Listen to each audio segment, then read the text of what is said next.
இவர் வந்து அங்கிள் டிங்கிள் டுங்கிள்னு சொல்லாம நாட்டுக்கு சேவை செய்வரா, நாட்டை பத்தி தான் யோசிக்கணும் தவிர அவர் அங்கிள் என்ன பண்றாரு, என்ன பண்றாங்க, இது வந்து அவர் பேச வேண்டிய அவசியம் இல்லை. நாட்டுக்கு வரீங்க, எதுக்கு வரீங்க? Uncle, dear uncle, sorry uncle அப்படின்னு மக்கள் கிண்டல் பண்ற மாதிரி பேசிட்டாரு. இப்போ இந்த கவின் ஒருத்தர் இறந்தாரு, அவரு போய் பார்க்கல. ஏன்னா அவர் என்ன பண்றாருன்னா அந்த நேரத்துல ஜாதி பாக்குறாரு, நமக்கு அந்த ஓட்டு விழுகுமா விழாதா. கவினை பார்த்துட்டாரு. இப்ப சமீபத்துல ஒரு ஜாதி கொலை நடந்தது. ஜாதி கொலை அதுக்கு போகல, அது போகல, பேசல. அது வந்து பேசணும். இந்த மாதிரி எல்லாம் இவ்வளவு இதெல்லாம் சொன்னீங்களே, 525 வாக்குறுதி அதெல்லாம் பண்ணலே.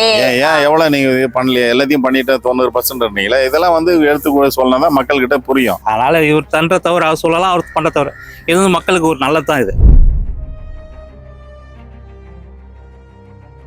ஏன்னா அவங்க வர்ற கூட்டத்துல வந்து பாதி பேருக்கு ஓட்டே கிடையாது.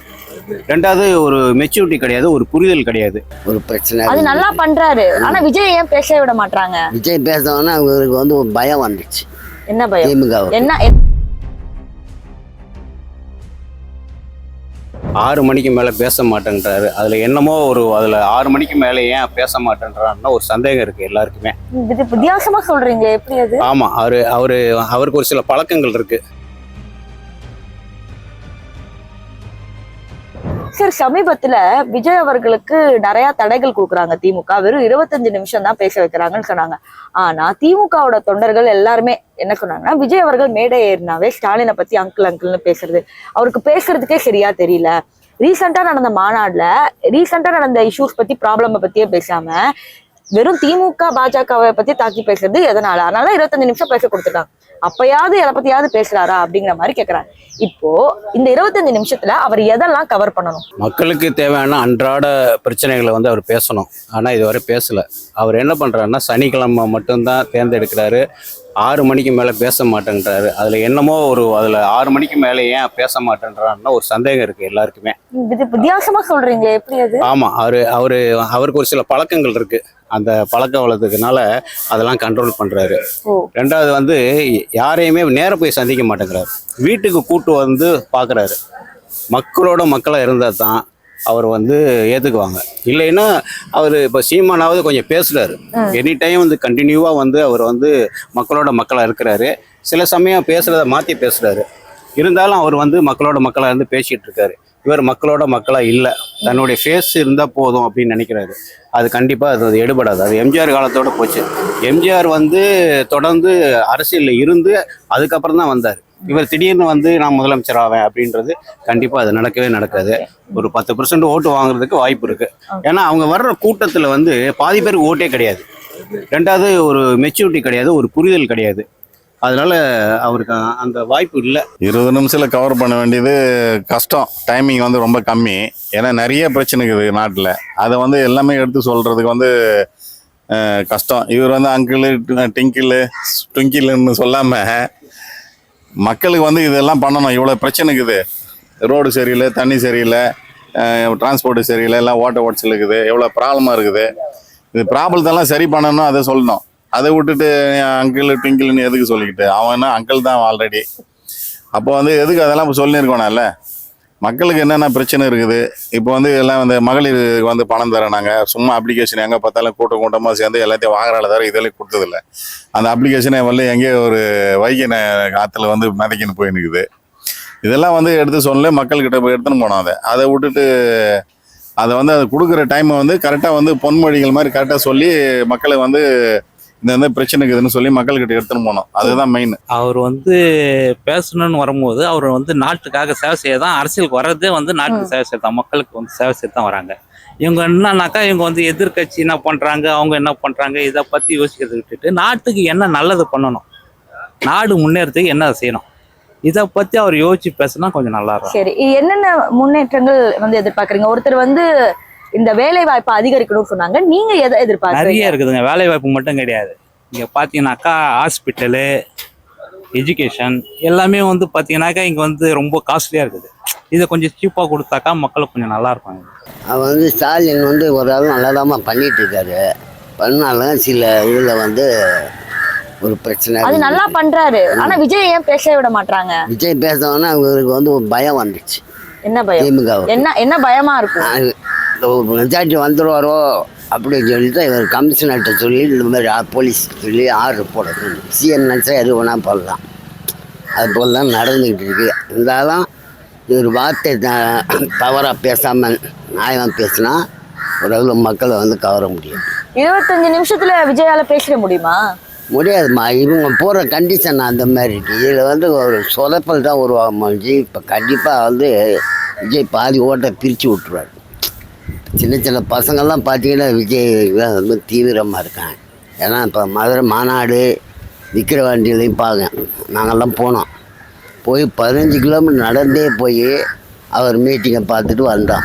ஆனா அந்த மாநாட்டுல வந்து அஜித்குமார் பத்தியோ இல்ல இந்த ஜாதி கொலை பத்தியோ எதுவுமே பேசவே இல்லை அப்படின்னு சொன்னாங்களே. நீங்க அவ்வளவு தூரம் போயிருக்கீங்க, இதெல்லாம் பேசாம வெறும் ஸ்டாலின் அங்கிள் சொன்னப்ப உங்களுக்கு எப்படி இருந்துச்சு? அந்த நக்கல் பேச்சு வந்து வரக்கூடாது தான். அது இந்த வாட்டி பிரச்சாரத்துல வரக்கூடாது. அவர் வயசுக்கு இவர் வயசுக்கு அந்த மாதிரி பேசக்கூடாது. Uncle, dear uncle, sorry uncle அப்படின்னு ஒரு நக்கல் கிண்டல் பண்ணுற மாதிரி பேசிட்டாரு. அதில் தான் இப்போ ஹைகோர்ட்டுக்கும் ஒரு ப்ராப்ளம், போலீஸுக்கும் ஒரு ப்ராப்ளம். அதுக்கிட்ட இவ்வளோ கண்டிஷனை போட்டு இப்போ விஜய்க்கு வந்து அலைன்ஸ் கொடுத்துக்கிறாங்க. அதனால முதலமைச்சர் அவர்களை மரியாதை இல்லாம பேசினாலதான் இவ்வளவு கண்டிஷன்ஸ் வச்சிருக்காங்க. அப்படி பேசக்கூடாதுமா. அதாவது அவர் வயசுக்கு இவங்க வந்து தலைமுறையாக கலைஞர் வந்து 5 வாட்டி சிஎம்மாக இருந்தார். இப்போ தான் இவர் வந்து அவர் மண்டையை போட்டோன்னு இவர் வந்துட்டார். இல்லை இந்த அம்மா இருந்ததுன்னா யாருமே வர முடியாது. என்ன பார்த்தேன் நான் பக்கம் திமுக தான். இருந்தாலும் நியாயத்தை பேசணும், சொல்ல புரியுங்க. இல்லை அவங்க பேசக்கூடாது. ஐயநாதன் ரொம்ப தெளிவாக பேசியிருந்தார். ஓகேங்களா? அவருக்கு கீழே இருக்கக்கூடிய சபார்டினேட்ஸ் வந்து கரெக்டான கண்டென்ட்டை வந்து அவருக்கு ப்ரிப்பேர் பண்ணி கொடுக்கணும். நம்பர் 1. நம்பர் 2, அவர் இஸ் அ லீடர் அப்படின்னு போகும்பொழுது he has to cover all the districts problem. Number 1. Number 2 தான் அவர் சென்ட்ரல். நம்பர் 2 ஸ்டேட்டில் இருக்கக்கூடிய எல்லா டிஸ்ட்ரிக்ட்லேயும் இருக்கக்கூடிய ப்ராப்ளத்தை வந்து அவர் அட்ரஸ் பண்ணணும். நம்பர் 2 வந்து he is only the beginner. he has to build his organization. அவருடைய கட்சியை வந்து பில்ட் பண்ணுறதுக்கு இன்னும் நிறைய டைம் ஆகும். அவர் ஸ்ட்ரென்த்தாக இருந்தால் மட்டுமே மக்களுக்கு வந்து அவர் அட்ரஸ் பண்ண முடியும். அவர் ஸ்ட்ரென்த் ஆகிறதுக்கு இன்னும் நேரம் ஆகும், காலம் ஆகும். விஜய் அவர்கள் அன்றாட விஷயங்களை பேசணும், இறங்கணும் அப்படின்றாங்க. ஆனா பிரச்சனை என்னன்னா விஜய் அவர்களோட ரசிகர்கள் மாநாட்டுல இவ்வளவு பேர் வந்தாங்க. இப்ப இந்த ரோட் ஷோல இத்தனை பேர் வந்தா கண்டிப்பா ஏதாவது விபத்து நடக்கிறதுக்கு ஹை சான்சஸ் இருக்கு. சோ இதை எப்படி வந்து தவிர்க்கிறது? விஜய் டெய்லி வந்துட்டு போயிட்டா மக்களுக்கு அது சாதாரணமான ஒரு காமன் மேனா அவர் ஆயிடுவாருன்னு உங்களுக்கு தோணுதா? இல்லை, அவர் வந்து ஒரு நடிகராக இருக்கிறதுனால எல்லாருமே பார்க்க வருவாங்க. இப்போ வந்து எல்லா கட்சிக்காரங்களுமே பார்க்க வருவாங்க. அவருடைய ஓட்டு கண்டிப்பாக போட மாட்டாங்க. எல்லாம் ஒரு ரசிகர். இப்போது நான் கூட விஜய் ரசிக்கிறேன். விஜய் வந்து ரசிகர், ரஜினி ரசிகர், அந்த மாதிரி எல்லாருமே வந்து ரசிக்கிறவங்க. ஓட்டு மட்டும் கண்டிப்பாக யாரும் போட மாட்டாங்க. 2வது வந்து அதில் அதான் சொல்கிறேன், அதில் வர்ற ஆளுங்களை வந்து 17 வயசு, 16 வயசு, 15 வயசு, ஒரே ஆட்டம் பாட்டம் கொண்டாட்டம், அங்கே போகிறது, சேரை உடைக்கிறது, சேரை தூக்கிட்டு போகிறது, வாட்டர் கேனை தூக்கிட்டு போகிறது. அவங்களுக்கு இன்னும் மெச்சூரிட்டி வரல. எல்லா மாநாட்டிலும் நடக்கிறதானா? இல்லை, கிடையாது. சமீபத்தில் காங்கிரஸ் மாநாடு நடந்தது, விசிகா மாநாடுலாம் நடந்தது. இன்னும் சொல்ல போனால் சீமான் மாநாடு ஒரு கூட்டம் நடத்தினார். அழகாக அந்த சேர்லாம் எடுத்து போட்டு அழகாக பண்ணிட்டு போனாங்க. இவங்க வந்ததுக்கு அப்புறம் தான் இந்த ஒரு அராஜகம்லாம் நடந்தது. எப்பவுமே வந்து ஆளுங்கட்சி வந்து ஒரு எதிர்கட்சியை வந்து இந்த மாதிரி டைம் கொடுக்காம மீட்டிங்க்கு வந்து போடக்கூடாதுன்னு போலீஸுக்கு வந்து அழுத்தம் கொடுத்து பண்ணுவாங்க. அப்படி பண்றதுதான் அது இவங்க பண்றாங்க. அது இப்போ வந்து இவங்க ரொம்ப பண்றாங்க. இல்லை முதல்ல அவர் வந்து அரசியலுக்கு வந்திருக்காரு. அவருக்கு வரும்போதே இப்படி ஒரு கட்டுப்பாடு போட்டால் அது வந்து எப்படின்ட்டு தெரியல. ஏன்னா இது வந்து ஒரு பேச்சு உரிமை தான். இந்த உரிமையை வந்து ஏதோ நசுக்கிற மாதிரி தெரியுது ஃபர்ஸ்ட் ஆஃப் ஆல். செகண்டாக வந்து அவருடைய தரப்பில் அவர் சொல்கிறது சொல்லிட்டு போட்டோம். அதுக்கு எதுக்கு அவருக்கு டைம் கொடுக்கணுன்றது ஒன்றும் அவசியம் இல்லையா? அவருக்கு வந்து ஒரு ஒரு ஒரு லட்சம் பேர் வராங்க, ஒரு கூட்டம், பெரிய கூட்டம் போடுறாரு. அந்த இடத்துல வந்து 20 நிமிஷம் தான் பேசணும்னு சொன்னால் அது எந்த முறையில் சரி இல்லையா? அது அவர் தவறாக சொன்னாலும் சரி, சரியாக பேசுவாங்க. சில நேரம் தவறுகள் வரும். இருந்தாலும் அவங்க டைமுன்றது வந்து கொடுக்க வேண்டிய அவசியம் இல்லை. அது வந்து கொஞ்சம் எல்லாருக்குமே கஷ்டமாக தான் இருக்குது. இது ஒரு பொதுவாக பார்க்கும்போது இது ஒரு ஏதோ நசுக்கிற மாதிரி தெரியுது. இதிலேருந்து வெளியே வரணும் அரசாங்கம். நாடு முன்னேறதுக்கு எல்லாரும் படிச்சா இருந்தால் தான் நாடு வந்து கண்டிப்பாக முன்னேறும். படிக்காமல் நம்ம என்ன பண்ணுறோம்னாக்கா, படிக்காதான் இந்த காசு கொடுத்து ஓட்டு போட்டு நம்ம நாட்டில் வந்து நம்ம உண்மையிலேயே ரொம்ப கெடுத்து விட்டுருக்கோம். காசு கொடுத்து ஓட்டு போகிற ஒவ்வொரு குடிமகனும் நான் சொல்கிறது என்னன்னாக்கா, காசு கொடுத்து ஓட்டு போட்டாலே நீ வந்து நாட்டுக்கு வந்து என்ன சொல்கிறது, துரோகம் பண்றேன்னா நாட்டு தேச துரோகி, அவ்வளோதான். நீ காசை விற்கிறது உன்னுடைய இது விற்றுட்டு போயிடுற. அடுத்த ஜென்ரேஷன் வந்து பார்த்தீங்கன்னாக்கா பாதிக்கப்படுறாங்க. இப்போ பார்த்தீங்கன்னாக்கா ஊழல தலைவிரிச்சு ஆடின்னு இருக்குது. இப்போ உங்களுக்கு தாவேக்காவா திமுகவா 2026ல? எனக்கு வந்து நான் திமுக தான் மேடம் ஓட்டு போடுவேன். சப்போஸ் என்னன்னு கேட்டிங்கன்னா விஜய் வர்றதுக்கு ஒரு சான்ஸ் இருக்குது. அப்போ ஓட்டெல்லாம் போட மாட்டீங்க? சான்ஸ் இருக்கு, நான் போட ஆனா ஓட்டு திமுகக்கு தான். பரம்பரையாக அந்த திமுகவில் இருந்துட்டு நான் போட மாட்டேன். சரி, அந்த திமுகக்கு ஓட்டு போடுறதுக்கான ரீசன் என்ன? ஏதாவது காரணம் இருக்கும். எதுக்காக திமுக இவ்வளவு ஊழல் பண்றாங்க, எவ்வளவு நடக்குது, இருந்தாலும் நான் ஓட்டு போடுறேன்னா எதுக்காக? அது சரிம்மா, ஃபர்ஸ்ட் திக, அப்புறம் திமுக, அப்புறம் அதிமுக, இப்படி பெரியார் இயக்கத்தில் வந்தது திக. அதனால நீங்க அந்த காலத்துல இருந்தே இருந்தா ஃபேமிலி எல்லாமே திமுக தான் போட்டோம். காசு கூட வாங்க மாட்டோம், காசு கொடுத்தா கூட வேணான்றோம். ஏதாவது பிரியாணி கொடுப்பானுங்க, அதெல்லாம் வாங்கி சாப்பிட்டுட்டு. பிரியாணி சாப்பிட்டா ஓட்டு போடுவீங்களா நீங்க? இல்லை அது கொடுப்பாங்கம்மா, அதனாலயா கொடுப்பாங்க. அன்னத்தை வேணா சொல்லக்கூடாது, இல்லை அது வாங்கி சாப்பிடு, வேற ஒன்று அந்த சந்தோஷத்துல ஒரு ஓட்டு போடுறேன். 2026லயே முழு மூச்சா வந்து 100% பொலிட்டீஷியனா அவரால் பெர்ஃபார்ம் பண்ண முடியுமா தெரியாது. But he needs time. அவருக்கு நிறைய டைம் தேவைப்படும். அவருடைய ஆர்கனைசேஷன் பில்ட் பண்ணுறதுக்கு, அவருடைய ஃபிலாசபியை ஃபில் பண்ணுறதுக்கு, மக்களுக்கு அவர் எப்படி சர்வீஸ் பண்ண போகிறாரு அப்படிங்கிறதுக்கெல்லாம் நிறைய டைம் வேணும்.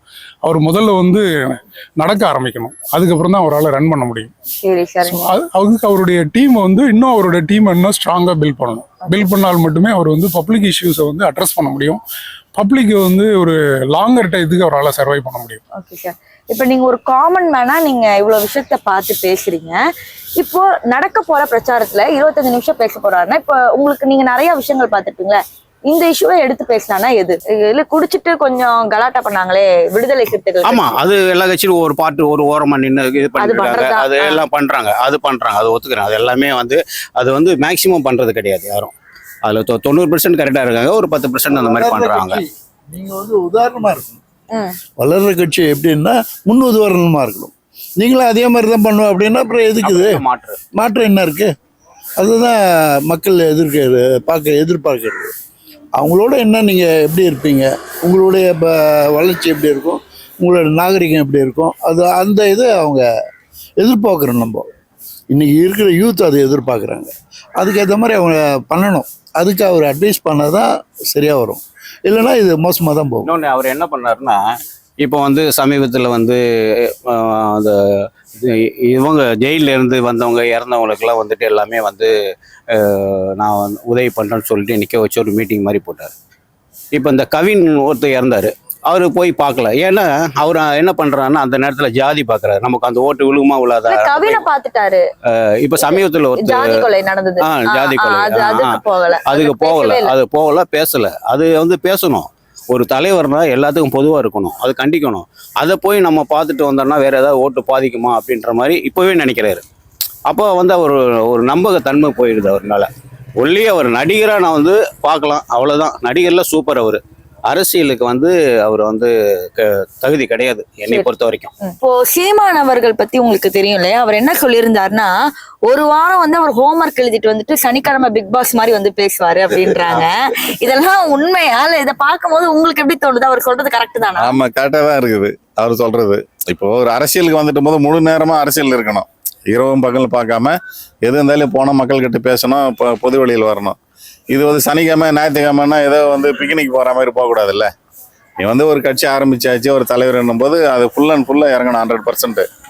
அது கரெக்டு தான், சீமான் சொல்கிறது கரெக்டு தான் 100%. சீமானுடைய கருத்து அது. அதுக்காக ஹோம்ஒர்க்குன்றலாம் சொல்கிற அளவுக்கு அவரை வந்து அவமதி பண்ணக்கூடாது. அவர் நாலேஜாக அவர் சரளமாக பேசுகிறார் சீமான். அவருக்கு அது திறமை இருக்குது. அவருக்கு எல்லாருக்கும் அந்த திறமை இருக்குன்னு சொல்ல முடியாது. இவங்க கொஞ்சம் யோசிச்சு தான் பேசணும்னு நினைக்கிறாங்க. அது ஒன்றும் தப்பு இல்லையா? அதனால ஒன்றும் அது இல்லை சம்பத்தை. எல்லா நாளும் வந்து வாரத்தில் 7 நாள் வந்து பண்ணல, அவர் வரல வெளியில். சனிக்கிழமை மட்டும் ஏன் வராரு, ஏன் மற்ற நாளில் வந்து என்ன பண்ணுறாருன்னு கேட்குறாரு சீமான். அதுக்கு பதில் சொல்லு. அதான் மற்ற நாள்லாம் அவர் அதான் இப்போ நீங்கள் சொன்ன மாதிரி முழு நேரம் அரசியலுக்கு வரணும். அரசியல்னா முழு நேரத்தில் இருந்தால் தான் அது வந்து கரெக்டான முறையில் ஈடுபட முடியும். நீங்கள் வந்து ஏதோ ஒரு பிக்னிக் மாதிரி அதாவது ஒன்று இனிமேல் தான் கொஞ்சம் டெவலப் பண்ண, இன்னும் டைம் இருக்கே. அந்த டைமுக்குள்ளே அவர் எல்லாம் ரெடி பண்ணிக்கலாம். இது வந்து எந்த அரசியல் நோக்கத்தில் பார்க்கும்போது கொஞ்சம் அது சரியான முறையில் கரெக்டாக டைமை எடுத்துக்கிட்டு அவங்க என்ன சொல்லணுமோ அதை சொன்னாங்கன்னா மக்களுக்கு போய் சேரும். நாட்டுக்கு சேவை செய்வரா, நாட்டை பற்றி தான் யோசிக்கணும் தவிர அவர் அங்கிள் என்ன பண்ணுறாரு, என்ன பண்ணுறாங்க, இது வந்து அவர் பேச வேண்டிய அவசியம் இல்லை. நாட்டுக்கு வரீங்க, எதுக்கு வரீங்க? முன் விரோதமா, பகையை தீர்க்கறதுக்கா, இல்லை உங்களை பாதுகாத்துக்கிறதுக்கா, இல்லை மக்களை பாதுகாத்துக்கா? அது முதல்ல வந்து நீங்கள் வந்து முடிவு பண்ணிட்டு வாங்க. நீங்க வந்துட்டு நீங்க அவர் பண்றாரு இவர் நீங்க என்ன பண்ண போறீங்க அது முதல்ல சொல்லுங்க. சரி, இந்த 25 நிமிஷம் கொடுத்துட்டாங்க, என்னதான் பேசணும்? இப்ப நிறைய நடந்துச்சுல திமுக ஆட்சியில. ஆமா, இந்த ஊழலை பத்தி பேசணுமா இல்ல அவர் செய்ய போறதை பத்தி பேசணுமா? உங்களுக்கு ஏதாவது தோணும்ல, சார் என்ன பேசணும்? கண்டிப்பா வந்து பேசணும். அதாவது இதையும் பேசணும், மத்திய அரசுல இருக்கிற இதையும் பேசணும். அவர் மத்திய அரசு வந்து ஊர்வா மாதிரி தொட்டுக்கிறாரு, இதை கண்டினியூவா எதிர்க்கிறாரு. இதுல நல்ல விஷயங்கள் நடந்திருக்கு, கெட்ட விஷயங்கள் இருக்காது. அது ரெண்டையுமே பேசணும். இப்போ ஒரு பேப்பரில் வந்து ஒரு புள்ளி வச்சோம்னா கருப்பு மட்டும்தான் தெரியும், அவ்வளோ நல்ல விஷயம் தெரியாது. அதே மாதிரி தான் அவர் பண்ணிட்டு இருக்காரு. அதுவும் கொஞ்சம் ப்ராப்பராகவே அவர் பேசவே இல்லை, பேசுகிறதே கொஞ்சம் தடுமாறுறாரு. இன்னும் அவருக்கு மெச்சூரிட்டி வரல, இல்லை அவருக்கு பின்னால் யாருமே ஒரு சரியான தலைவர், ரெண்டாவது தலைவர் இல்லை. அதனால அவர் இன்னும் மெச்சூரிட்டி வரணும். மெச்சூரிட்டி வந்தால் அவருக்கு வாய்ப்பு இருக்கு. இப்போ வளர்ச்சி திட்டங்கள் நிறைய இருக்குமா. இப்போ ஐடி உதாரணமாக திருச்சியில் அந்த பக்கம் இந்த மதுரை எல்லா இடத்துலையுமே இப்போ ஐடி பண்ணி எஸ்டாப்ளிஷ் பண்ணுறாங்க. அப்போ வளர்ச்சி திட்டங்களை பற்றி அவர் பேசணும். வேறு நடந்த கதையை பேசி ஒன்றும் பிரயோஜனம் இல்லை. இனிமேல் வளர்ச்சி நான் வந்தால் என்ன வளர்ச்சி என்ன பண்ண போகிறேன், என்னோடய திட்டம் என்ன நோக்கம் என்ன. இப்போ சாதாரணமாக ஃபாரின்லாம் கூட சரி, அவங்களோட வளர்ச்சி திட்டங்களை தான் சொல்லுவாங்க, ஒரு திட்டங்களை போட்டு ஏதோ சொல்லுவாங்க. அது மாதிரி வளர்ச்சி திட்டங்களை சொன்னாக்கா பயனுள்ளதாக இருக்கும். அதை விட்டுட்டு இவரை பற்றி பேசுறது, அவரை பற்றி கடுமையாக பேசுறதுன்னா இது அநாகரிகமாக இருக்கும் அரசியலில். வளர்ச்சி திட்டங்களை பற்றி பேசினாருன்னா அவருக்கு இன்னும் கொஞ்சம் நல்லா ஒரு ஸ்போர்ட்ஸுக்கு நான் இன்னொரு ஸ்போர்ட்ஸு முக்கியமானது வந்து விளையாட்டு வந்து நம்ம நாட்டில் வந்து அதிக இம்பார்ட்டன்ஸ் கொடுக்காது. இப்போ ஒலிம்பிக்கில் பார்த்தீங்கன்னா நம்ம ஒரு கோல்டு மெடல் கூட அடிக்கவே இல்லை இந்த வருஷம். ஏன் இவ்வளோ மக்கள் தொகை அதிகமாக இருக்க நம்ம நாட்டில் ஏன் இது மாதிரி நடக்குது? அதாம்மா, இப்போ இருக்கிற ஆளுங்கட்சி வந்து வரும்போது எலெக்ஷனுக்கு முன்னாடி வரும்போது வந்தவுடனே பழைய வந்து பென்ஷனை கொடுக்குறேன்னாங்க, நீட்டை ஒழிச்சிடறேன்னாங்க. அப்புறமா எல்லாம் இப்போ வந்து இப்போ நர்ஸஸுங்களுக்கு எல்லாமே இது பண்ணுறேன், இப்போ தூய்மை பணியாளர் எல்லாமே எல்லாரையும் வந்து பர்மனெண்ட் ஆகணும். யாருமே எதுவுமே பண்ணலையே. அந்த பஸ்ஸு மட்டும் விட்டாங்க, அதை மட்டும் தான் பண்ணாங்க. இப்போ எல்லாருக்கும் வந்து 1000 ரூபாய் கொடுக்குறாங்க, எல்லா மகளிருக்குமே எல்லாருக்குன்னாங்க. அப்புறமா வந்து என்ன பண்ணாங்க, தகுதி உள்ளுக்குன்ட்டாங்க. இப்போ எல்லாருக்கும் அப்ளிகேஷனை வாங்கி வைகநதியில் தான் போய் நிற்குது. அது மாதிரி வந்து அதெல்லாம் வந்து கரெக்டாக வந்து இந்த சொல்லி எடுத்து பேசணும். விஜய் இந்த மாதிரிலாம் இவ்வளோ இதெல்லாம் சொன்னீங்களே, 525 வாக்குறுதி கொடுத்தீங்க, ஏன் எவ்வளோ நீங்கள் இது பண்ணலையே, எல்லாத்தையும் பண்ணிட்டு 90% இருந்தீங்களே. இதெல்லாம் வந்து எடுத்து சொல்லணும் தான் மக்கள்கிட்ட புரியும். நீ ஒரு கூட்டம் வந்து கூட்டுறாங்க, ஒரு 50,000 1 லட்சம் பேர் வராங்கன்னா இதெல்லாம் சொன்னாக்கா அவங்க மைண்டில் போவோம். அப்போ இவ்வளோ தப்பு இவங்க பண்ணியிருக்காங்களா, சொல்லி செய்யலையே, நம்ம இவனை ஒரு முறை ஆதரிக்கலான்ட்டு பண்ணுவாங்க. அதை தான் நம்ம சொல்லணும் எடுத்து. அது ஓகே சார். இப்போ சமீபத்தில் இவ்வளோ நடந்துச்சுல்ல, இப்போ நீங்கள் பார்த்துருப்பீங்களா, எல்லா பிரச்சனையும் பார்த்துருப்பீங்க. ஏதாவது ஒரு பிரச்சனையை பத்தி எடுத்து பேசணும். எதிர்கட்சியை பத்தி, திமுக பத்தி விஜய் சார் ரொம்ப இதுவா பேசினிருப்பாரு போல. அதுக்கு மன்னிப்பு கேட்கணும்னு எதிர்பார்க்குறீங்களா? மன்னிப்புன்றது எதிர்கட்சி வந்து எதிர்த்து சொல்லலாம், தப்பு கிடையாது. ஓகேங்களா? அதாவது இவர் யாருமே வந்து கரெக்டா இருக்காங்கன்னு சொல்ல முடியாது. அதனால இவர் தன்ற தவிர அவர் சொல்லலாம், அவர் பண்ற தவிர இது வந்து மக்களுக்கு ஒரு நல்லதான். இது அவர் வந்து டிஎம்கே கிரிட்டிசைஸ் பண்றதுனால அங்கே நிறைய பேர் இருக்காங்க, அது பெரிய விஷயம் இல்லை. நமக்கு என்ன நல்லது பண்ண போறாரு, பப்ளிக்கு என்ன நல்லது பண்ண போறாரு, ஸோ வேலை வாய்ப்பை எப்படி குறைக்க போறாரு, எக்கானமி எப்படி பில்ட் பண்ண போறாரு. மோர் இம்பார்ட்டன்ட் வந்து இங்கே எக்கானமி தான். ஸோ எக்கானமி எப்படி பில்ட் பண்ண போறாரு, வேலை வாய்ப்பை எப்படி பில்ட் பண்ண போறாரு, எஜுகேஷன் எப்படி பில்ட் பண்ண போறாரு, இந்த சப்ஜெக்டை வந்து அவர் கொஞ்சம் அட்ரஸ் பண்ணாருன்னா நல்லா இருக்கும். பிரச்சனைகள் எப்பவுமே இருக்கும், பிரச்சனைகளை சால்வ் பண்றது வந்து ரன்னிங் கவர்மெண்டோட டியூட்டி. நீங்க எதிர்கால கவர்மெண்ட்னு வந்தீங்கன்னா நீங்க எதிர்கால கவர்மெண்ட் நீங்க இந்த பிரச்சனையை நீங்க எப்படி சால்வ் பண்ண போறீங்க, ஸோ இது எப்படி இதனால வந்து மக்களுக்கு என்ன பெனிஃபிட் அப்படிங்கறத வந்து நீங்க அட்ரஸ் பண்ணீங்கன்னா எப்பவுமே நல்லா இருக்கும். ஸோ எங்க போறீங்கிறத கரெக்டா டிக்ளேர் பண்ணீங்கன்னா everybody will like that subject.